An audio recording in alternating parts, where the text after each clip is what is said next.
नागपूर शहर जिल्ह्याकरता आनंदाचा दिवस आहे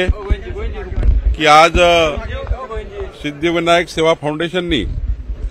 गंगाधररावजी फडणवीस डायग्नोसिस सेंटर आणि असं सेंटर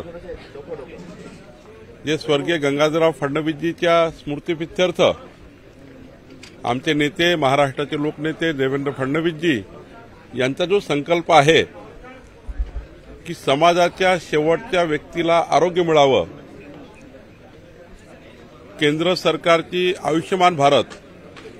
राज्य सरकारची महात्मा ज्योतिबा जन आरोग्य योजना आणि काही आमच्या सिद्धिविनायक ट्रस्टच्या माध्यमातून एकही रुग्ण हा रुग्णसेवेपासून दूर राहू नये याची काळजी आज घेण्यात आली आहे। आणि मला विश्वास आहे की ज्या पद्धतीने हा फिरता दवाखान्यामध्ये फॅसिलिटी आहे, जे फॅसिलिटेशन केलं आहे, प्रचंड आधुनिक पद्धतीने या व्हॅनमध्ये यंत्रसामुग्री आहे, नवीन नवीन प्रकारचे आरोग्याचे जे नवीन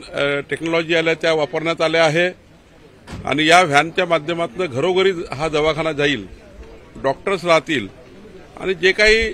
रुग्ण त्या ठिकाणी त्याच ठिकाणी बरे होतील, पण असे काही रुग्ण असतील ज्यांना वरच्या उत्कृष्ट हॉस्पिटलची गरज पडेल किंवा या महाराष्ट्रातल्या देशातल्या चांगल्या हॉस्पिटलला न्यावं लागेल, तिथे सुद्धा जाण्याची व्यवस्था या ठिकाणी या ट्रस्टनी केली आहे। मी संदीप जोशींचं मनापासून आभार मानतो, त्यांचं अभिनंदनही करतो। एकीकडे धर्मकार्य, संस्कार कार्य, सांस्कृतिक कार्य आणि आरोग्य रक्षणाचे कार्य त्यांच्या